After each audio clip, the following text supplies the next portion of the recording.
up, guys? Tyler and Corey here from the Casa, Klub podcast. We've got some exciting news heading into the 2025 MLB season. Invisalign is now the presenting partner of our show. Invisalign is a great alternative to traditional treatment, and you can start to see results in as little as 6 months using the #1 clear aligner in the world. We're pumped to have the Invisalign brand as part of the show. Head to www.invisalign.com to learn more. Come on in. Fire seat, y'all. Welcome to the spot, yeah, you know what it do. Big leads, turning that dog. Casa de Klub. All right, welcome back to another episode of Casa de Klub. Today we got Yankees pitcher Gerrit Cole in the studio with us. What's going on? Hey, how are you, Corey? Doing good.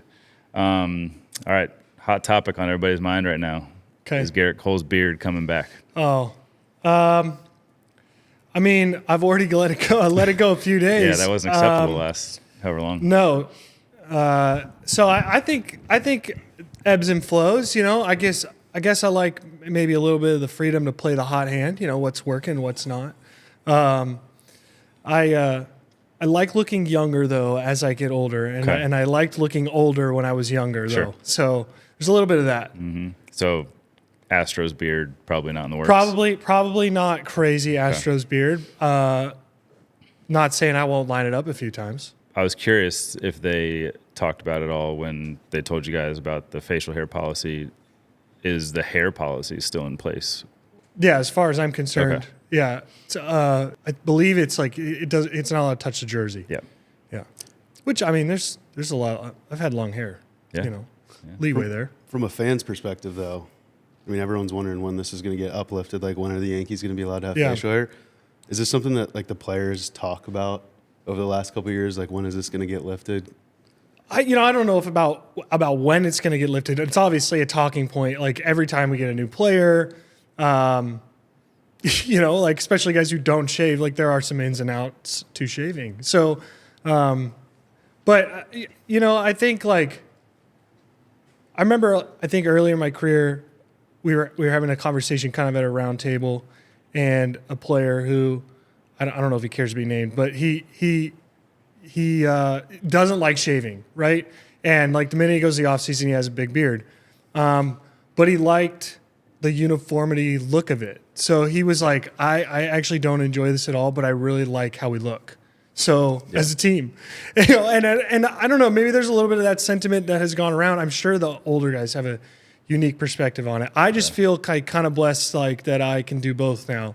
You know what I mean? Because as a kid, like, growing up watching the Yankees, like, I just wanted to do everything the Yankees do. So, like, when I got here, it was like I was ready to shave it off. Couldn't wait you know? to shave it off. Yeah. Do you think players, like free agents hitting the market, the Yankees are in play, is that actually a detractor for a player or not at all? I mean, does anyone actually talk about that when...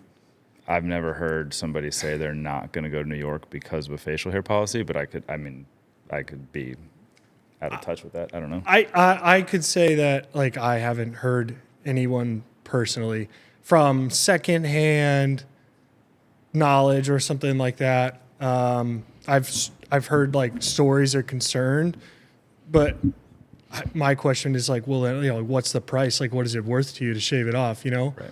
like, I mean, Corey didn't care at all, right? Like, he was fine either way. I didn't care at all either. So maybe some people think the rule was a little silly, but maybe some people think it's kind of silly not to go to a team over a rule like that. You know what I mean? Yeah. It's probably both sides. Yeah. Is what you have right now, is that off limits a week ago or no?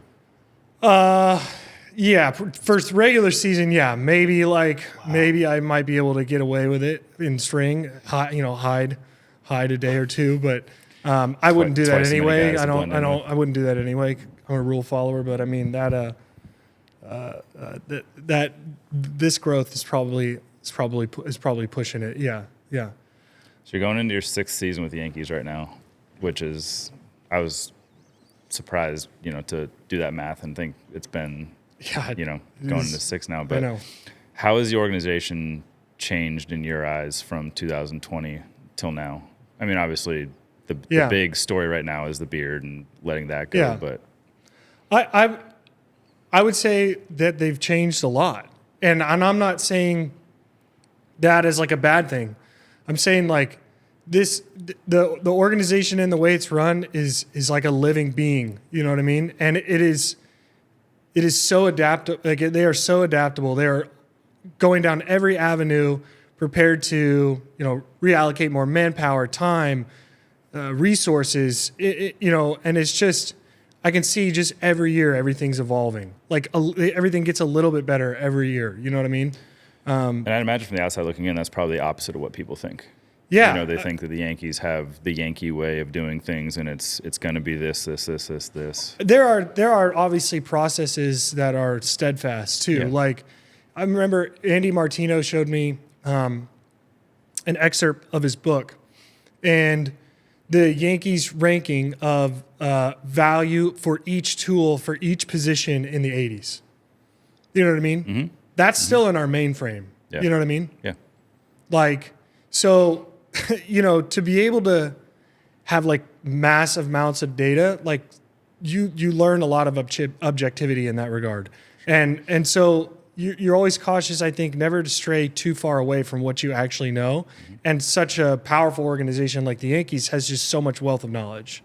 Yeah. So it puts them in an advantageous position because they've been very good for a long time committing to this process. Yeah. I know that, like, I mean, the reality is, like, I mean, we've been able to like run a whole decade. I mean, we've been able to put 10 years together multiple times. Lou Gehrig and Babe Ruth days to Mickey Mantle to the 90s to the 80s. Like, rather the 80s wasn't super great, but the 70s rather. But I mean, it's like it's a lot of history and it's a lot of good baseball playing, and all that experience pays off in how they go about their business. What about your guys' squad? Aside from the trajectory from 2020 to 2024, as you guys head into 25, coming off a World Series run, what's the motivation like for the team heading into this year? Yeah, I think the motivation is really high. Yeah. There's a real laser focus in camp.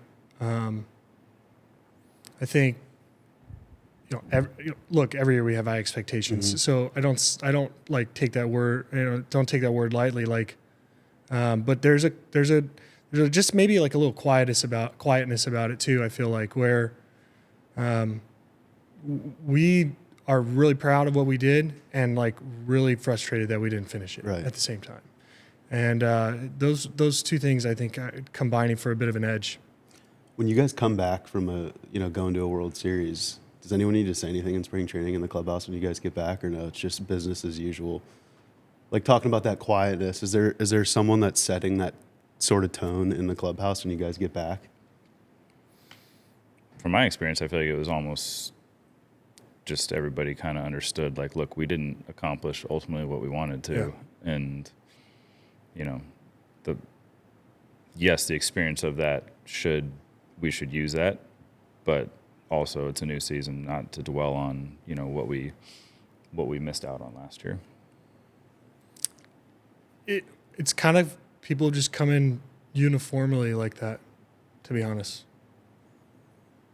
Like, we have a good heartbeat in our clubhouse, and so it doesn't surprise me that people are coming in kind of with this similar disposition. Yeah.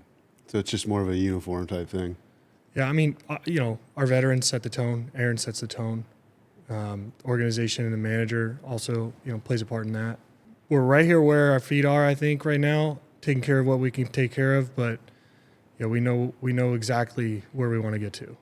Yeah, I mean, I feel lucky to be sitting here with you two right now, and I can see it in Gerrit's eyes, like pissed off to meet her into this year. I just can't. I mean, well, I'm happy to be here. I'm happy to be here. Pissed off doesn't ring on his here. Yeah, no, I mean, I've been there before, and it really stinks, and I don't want to be there again. Yeah. I don't want to say means more, but I mean, everyone knows. You see that sign of Gerrit Cole as a kid of the Yankees sign. You were a lifelong Yankee fan. Is it something you always wanted to do was play in New York?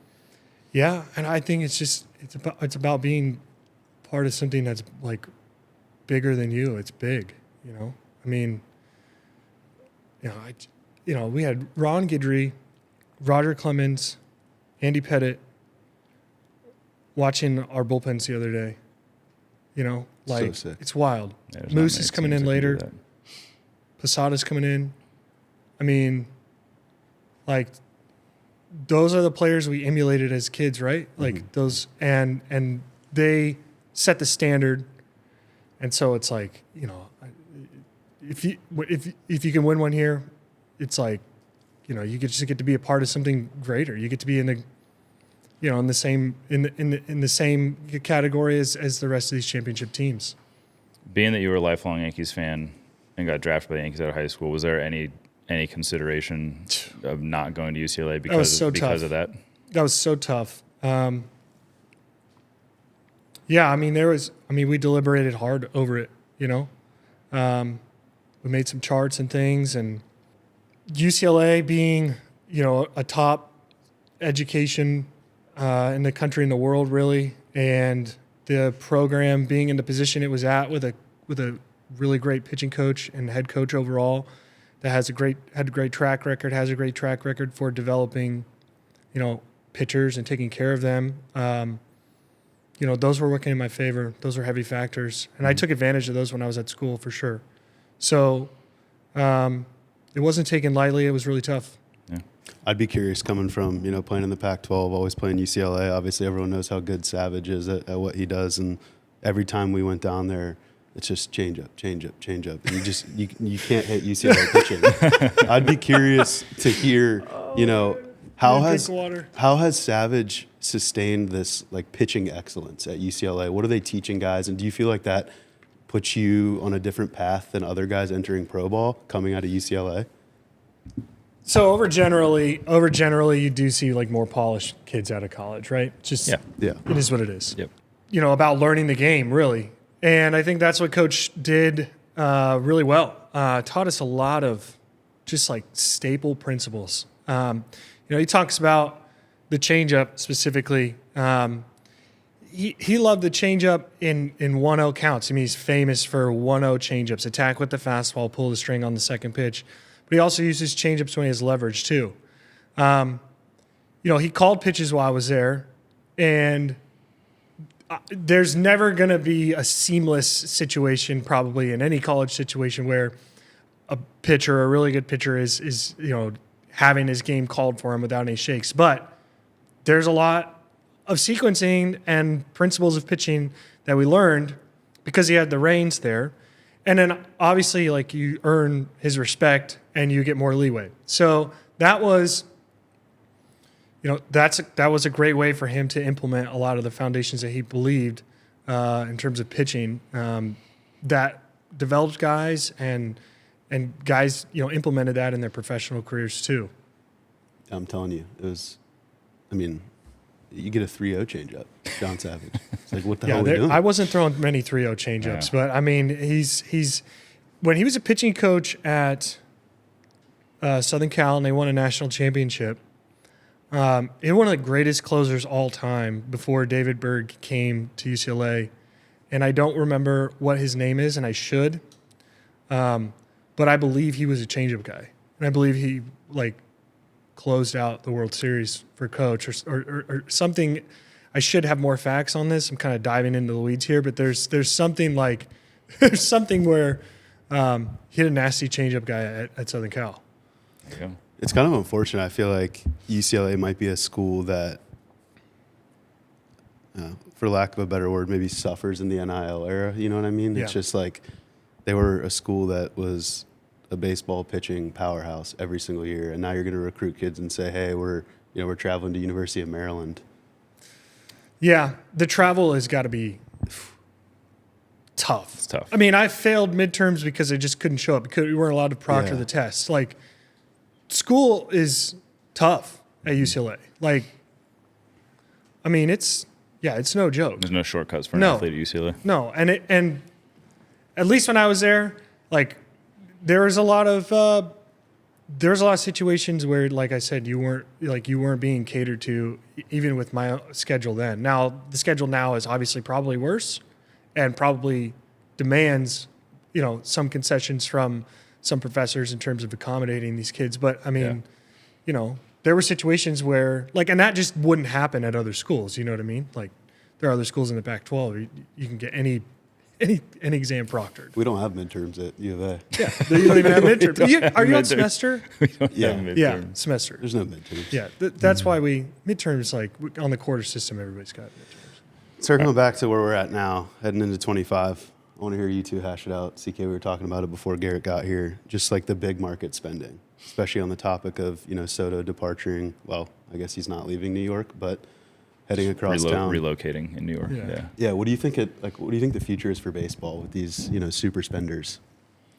I mean, I feel like I hold the same belief as most players that teams spending money is never a bad thing. You're trying to make your team better by going and acquiring, high-level talent. And in order to do that in a free market, you have to go spend money to do it. And I think it'd be better off if more teams were willing to maybe go spend money like those top-tier teams are. I don't know. Yeah, I mean, I'd take it maybe a little further, too, and say, like, it's not just an investment in the player, but it's an investment in the sport. It's an investment in exciting, your fan base and riling up the people that show up to the park every day and committing to them, right? Committing to putting the best product that you can out there. And a lot of these big spenders, but not all of them, they're throughout, the payroll scale, like, have this intention. And those are generally the successful franchises. So, each club really has a choice. I mean, they may be restricted in terms of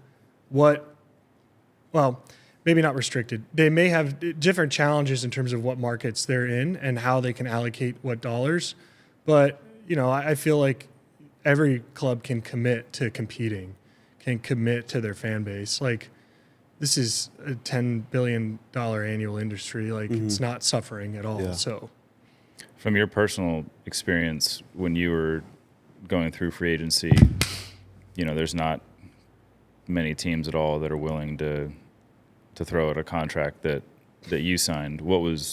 How many suitors were you working with? I'd imagine it wasn't a big number of teams just because not many teams are willing. Yeah, I mean, there were a few. Yeah, there were a few bidders.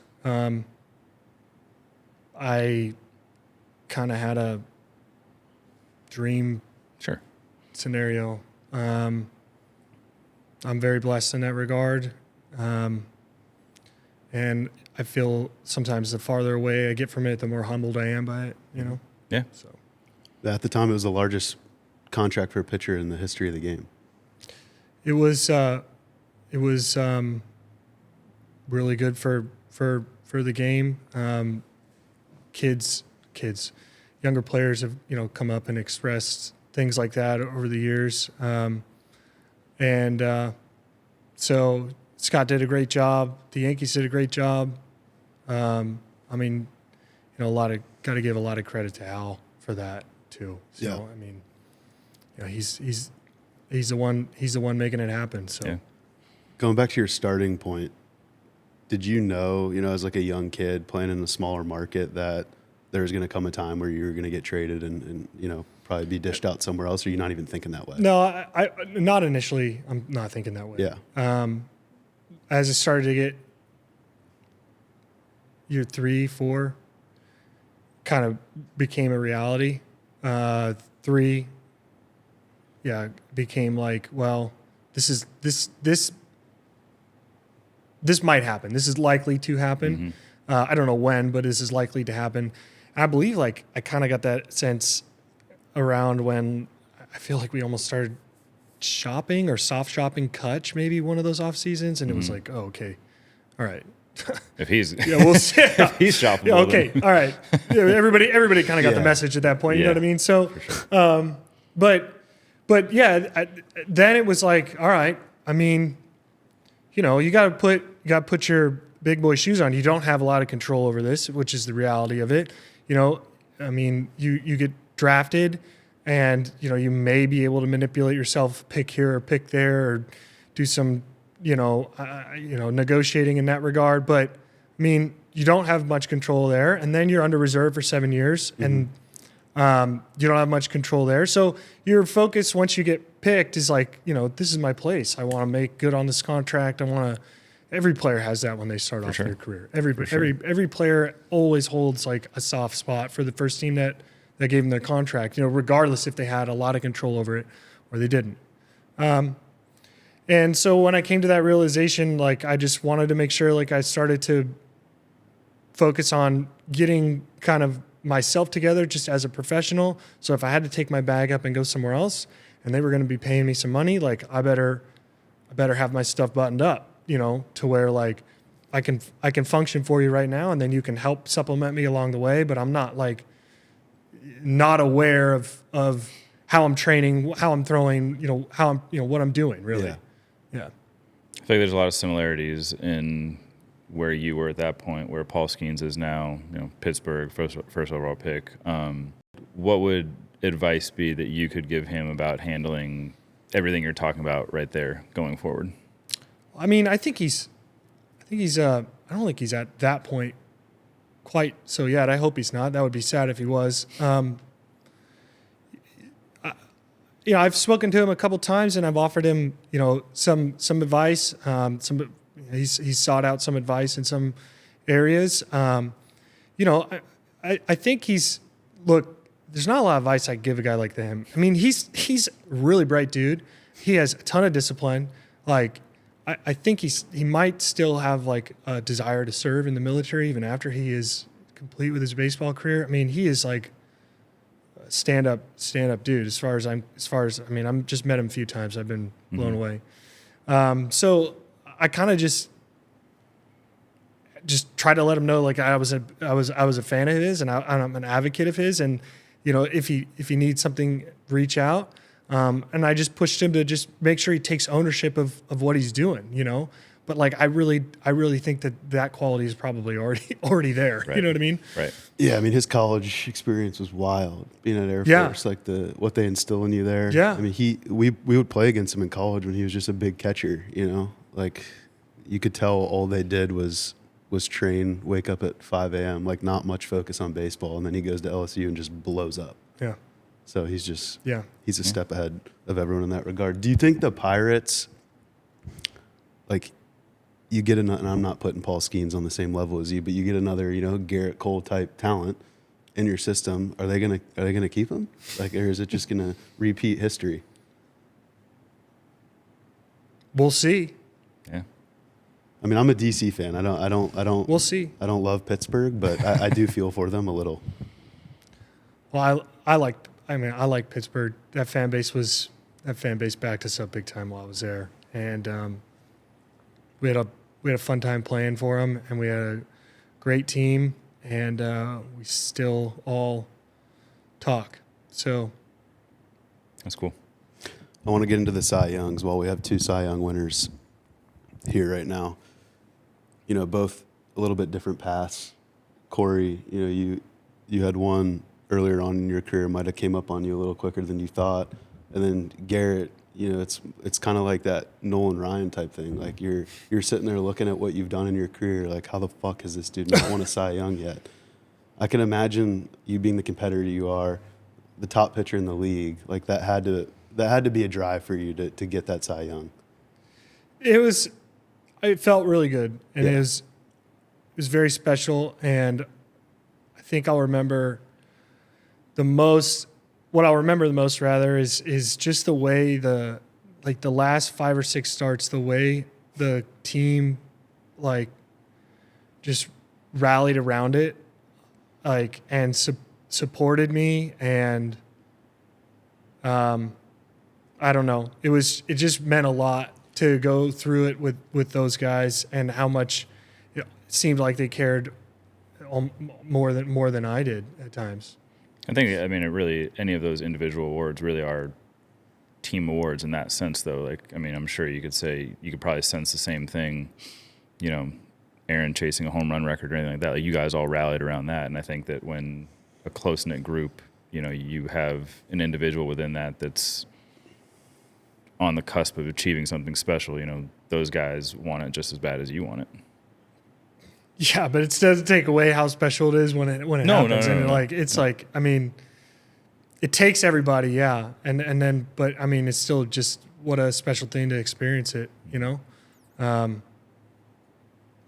Yeah. And Aaron was, you know, a huge role in that, even though he had a tough year that year. I mean, it's just it's such a great leader in that regard, where it's just like, he's there every day, you know, pouring into everybody all the time.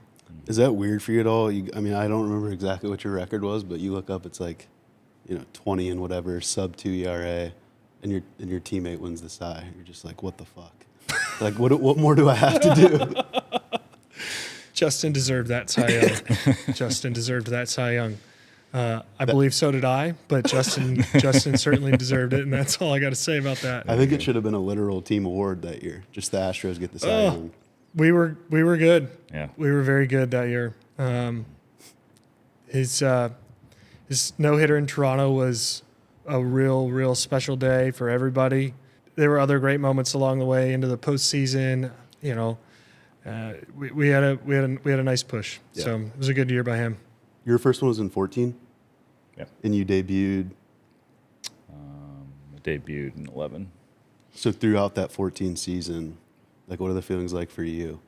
You know, you've been in the league for 2 years. I mean, it was up and down for a few years. That was my first full year.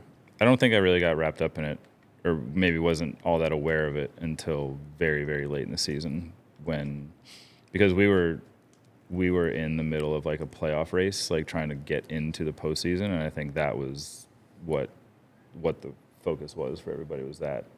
So I think in that sense, it was probably a very good thing for me to not be aware so much of anything individually, because the team's goal was the main thing. Who was your race with there in 14? Was it tight? Yeah, I think it was very tight, I believe. Felix Hernandez. Mm-hmm. How many more can we expect out of you, Gerrit? How many more? I don't know. What's the target goal? Oh. I don't know if I have a target goal. I think the playoffs, interesting point you bring up too. Yeah. Because we were obviously out of it at the end, mm-hmm. and there was like, I don't think I had paid attention to it hardly at all, and then in that year it was hard to avoid towards the end. Yeah. I don't know how many more. I mean, I'm still very hungry. I think I've learned to just kind of come out with the same kind of hunger every year, and it's given me a good shot, you know, for a long time. So I'm really not tweaking that too much by putting any numbers or anything on it. I'm just trying to do my best. At this point in time, what are you improving on a year-to-year basis? You know, like going into, obviously, the little bit of health last year. So I'm sure the number one goal this year is, you know, getting your body where you want it to be and stuff. But in terms of improving as a pitcher and stuff, how are you going about identifying things, because your bar already is so high? With the technology, you know, you can really like objectively try to maintain your stuff, right? So you're always trying to make sure that that's in the right position, and intertwined with all that is health and everything else that you alluded to, mechanics and falling into a good groove. You know, so that's always on the back burner, right? That's always just kind of chugging along. And then there's the nuance ability of it. And I think command is probably like, it's just, you can never like work enough on command, right? You can never work enough on reading swings or being curious about how to use your stuff on any given day. You know, you don't have good stuff, but you're tasked with preventing runs at the same rate. And there are different ways to skin a cat. So again, those are two things that like you just can keep sharpening, right? You're not going to do any harm by continuing to put effort into those areas. Not that you need advice at all, but is it cool for you to see guys like JV and Scherzer pitching so well deep into their careers? Yes. Yeah. It is. It's awesome. It's inspiring. It's great for the game. Is that some sort of like, I feel like, you know, over the last decade in all sports too, like you see like Tom Brady and what he did at the end of his career. Like, is there an element to all field preparation that has increased tremendously in the last decade? And is that stuff that you focus on more now? I think people have become very aware of diet. I think people have, in the last few years, 10 years, training has become more efficient, you know, able to say how you can improve velocity directly correlated to this or that. So I think those things have really become more efficient and paid bigger dividends recently. I'd agree with that, yeah. You want to head over to the old demo den? Let's do it. All right, we're here in the demo den. We've got 2 Cy Young Award winners. Going to break down some behind-the-scenes action. Before we kick it off, a little shout-out to our presenting sponsor, Invisalign, the best clear liner in the world. Better than any alternative. I know you two have some youngins coming up, so when they're ready for keep that in activity, mind. yeah, they need their teeth straight, and just head over to Invisalign. Again, the best clear liner in the world and the best alternative for youth in sports. Now to the real talk. So I enjoyed our conversations on the bench, listening to you talk about attacking different parts of the zone, different pitches, sequencing them, all that kind of stuff. Without giving anything away, I think it would be interesting for people to hear your perspective on speeding up and slowing down hitters, reading the swing, reading the contact points, all that kind of stuff. So let's say Tyler's a lefty. You start him off with a first pitch fastball, middle up that he fouls off, but he's late on it. What does that kick into gear for you, thinking about what to do next? Yeah, I mean without having any other history with the player, I mean, you'd like to press him again. You take it to 2 strikes. Yeah, you'd like to make him prove it again, ideally right away. Mm-hmm. Stay on the attack. 0-1, throw another one. Say you mess up with it, come back again. He tries to jump it, pulls it foul. So now you're sitting one. So I'm in 1-2 with 3 fastballs, and he's been late and he's pulled 1 foul. Mm-hmm. And he took the 1 up. So I think, you know, that situation clearly, like, the hitter has adjusted, right? He kept you in the strike zone, and then he made sure that he was early to the next fastball. You know, you have leverage at that point. I mean, you don't want to throw it away if you don't have to. So I would probably try to throw something that looks like a strike and goes to a ball. Probably in that situation. Yeah, I mean, I would press some sort of edge, whatever you're comfortable with. I think back foot a slider. I think you could back foot a slider. I think you could try another fastball. Like maybe in a different. I never had your fastball to work with, maybe so in a I never different threw 4 location. fastballs. Maybe in a different location. You know, you're looking for outs. Yeah, so no doubt. I mean, you're trying to end it on that pitch. So you got some options in that situation, because the nice thing is that, you know, you've gotten swings and you've gotten a positive result both times the hitter swung. So this sequencing is coming from you. How hard is it to get on the same page as your catcher throughout the entire game? And like, how much preparation goes into that, so you guys are dialed for any situation? Yeah, I think that's really huge. Yeah. You know, as much as you know, my thought process, you know, goes one direction, in a setting like this, you know, you're out there huffing and puffing and you're making 100 some odd pitches. Like, you're definitely throwing control or allowing somebody to suggest you or lead you rather in the right direction a lot of the time.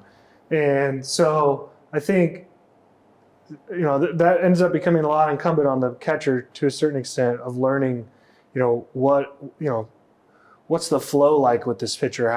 What does he like to work? What does he have confidence in? And, you know, on the flip side, the pitcher, you know, it's like, how much time is this catcher putting in to getting to know me? He's working for me back there. Like, I got to take care of him. I got to trust him. He's standing there right by the box, looking at the body language, seeing a different perspective of the pitch. So, a good catcher gives a pitcher a lot of reasons to trust, and a good pitcher gives a catcher a lot of reasons to trust too. So it's both. Yeah. It's a relationship. I agree 100%. How deep in the weeds are you guys getting with the scouting reports? Like when you're going down a lineup, are you getting as deep to, sit down with your catcher and go through not every potential count, but, likely potential outcomes and how you're going to adapt to that? Or is it more of just the overall hitter in general? I think you dive a lot deeper in your preparation in terms of scouting hitters than I ever did. I relied on my previous history with the guy and remembering that, whereas I know I've seen you watch a lot of film and trying to identify trends, more recent type stuff like that. I think it's what works for each guy, I think. I would count like watching old film and recalling old at bats, like doing the same. I would call that homework. Like that's for sure. There's an analytical component to that. How many pitches have you thrown against this guy, and how have you allocated them? And are you getting him? Are you executing? What is he on? What is he not on? So that you can get in the weeds with that. Yeah. You can also get in the weeds, maybe sometimes too much, with some of the younger hitters. There's so much data available on the younger hitters, but not a lot of proven data in the major leagues. Yep. And so it's different scouting a guy. I think the player I've faced the most in the major leagues is JD Martinez, maybe close to 70 at bats, I think. And then, but I could come down here in Tampa and 3/4 of the lineup has no at bats off me. So it's, I don't know how much it pays to go too far in the weeds sometimes in either location, because when it comes down to it, you just need to execute and give the pitch the best chance for success by executing it. So you need to be convicted. You need to be, delivering the ball the way you want to deliver the ball more oftentimes than not. So I've probably backed off some, as I've gotten older. And part of that is also because you never know what you're going to have that day. And it can all just be different. The minute you step out there and you pull out a really good changeup in the first, or it's just, sometimes it's hey man, playing ways to skin a cat. I'm just gonna roll right here for a minute and see how this works. Ask questions. Yeah. I was gonna ask you that. Is there a certain pitch that you get out maybe on start day and you really want to be able to feel that pitch that day? And it's a pitch that if you're not feeling it that day, you gotta revert. Is there one pitch in your arsenal that you love feeling comfortable with as a foundation? I mean, I'm always trying to get as comfortable with my fastball as I can. So, I mean, and mostly controlling the miss. It's a real tough day when you're trying to go over here and you're going left. It's like golf. You're going left and you're going right. It's a lot more simple of a day when you're always going right. You know what I mean? So some of that is controlled. You can kind of get good feel as you get older and push pitches to a certain area, and just hope that you're executing, at a high enough rate so that you don't have to, throw any non-competitive pitches. Right. But yeah, and you don't want to be timid either, so you got to be on the attack. So that's I'm looking to manifest those two things every time I'm warming up. Good fastball command and being on the attack. The off-speed pitches come and go sometimes, sometimes it's also dependent on, the lineup too. Lefties, right-handers, do they hit, what kind of breaking balls do these guys generally hit? What do they do on the fastball? What was it for you? For a single pitch that would tell me I was in a good spot, if I could consistently throw a glove side two-seamer to where I wanted it to be, like he's talking about controlling your misses. If if I was throwing a glove side two seam and one miss would be off the plate, one miss would be over the plate, and then I'm scattering those, to me, I'm not in a good spot right there. I need to know, is the miss going to be over the plate, and then I adjust from there, or is the miss too far off, and then I bring it back in and then work off of that. So those days when your two seam was spraying, does that make your sweeper worse? Like for you as a pitcher going? Not necessarily. I think it just tells me that I'm like, I knew that if I was able to execute that pitch consistently, I was in a good enough spot that everything else was going to fall in line because of where the delivery had to be at for me to get it there. You're not totally screwed either, because if you are picking the right pitches and you're keeping enough count leverage, then the sporadicness of the fastball sometimes it plays in your favor for the breaking ball. It's uncomfortable as a pitcher to have that spray, but there are definitely times where it works to your advantage. Yeah. What is your guys' definition of spray though? Like, are we talking like 2-3 inches? You're like, fuck, I'm spraying it today. Like for you guys at the level you're at. I think that goes back to the hitter probably. You can get away with a lot more to certain guys where, you might feel like you sprayed one and the result isn't that, but certain guys, you don't have a lot of room to miss depending on the pitch location, all that kind of stuff. I would say if I was missing by probably half a plate on my location, I would feel like that would be terrible execution. It's a college spray. I mean, especially at UCLA, the visiting bullpen, you guys throwing it onto the field when they're spraying it. Like, what is a big league spray? That's a good question. A big league spray is probably like a 40% strike rate. Yeah. As opposed to 40% in the over the plate rate. Like, in a good would be relative to what's the? Well, I would say like 40. Like you don't really want it to be 100%, to be honest. No. So definitely it's not ones and zeros. Definitely such thing as throwing the ball over the plate. Yeah, too often. I would probably say if you're drilling it at like 75%, that would be a good day. Elite. Yeah. Assuming that you're throwing 25. You might be using 25% for balls, or 25% where you don't need them to be a strike. Yeah. Yeah, because definitely the intent is not for every pitch to land in the zone. Yeah. It's beautiful stuff. I guess we'll wrap it with this.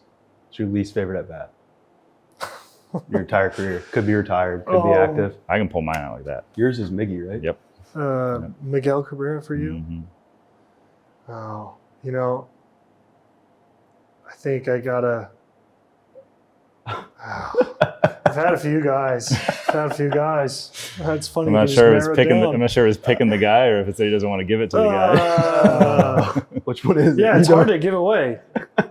I gotta give it to Joey Votto a lot of credit, to be honest. Yeah. Really, mentally meant a real mental war with that guy as a rookie, and he was draining, right? He was hit. Yeah, he had 1,000 OPS, and it was just, yeah. I mean, 13, 14, like just, and then your day is you're in trouble, and it's really hot in Cincinnati, and that's going on, and then you got a hit, like. I just never really got a good handle on it, and just ended up like having to just like throw fastballs just right down the middle sometimes. Mm-hmm. Hope he misses it. Yeah. Smart man went with the retired route. Gerrit Cole. Yeah. We appreciate you coming on. Thank you guys. Cy Young winner. Thank you. Future 3 or 4 time Cy Young winner. No target goal, and a future World Series champion. Appreciate you coming. Thank you very much.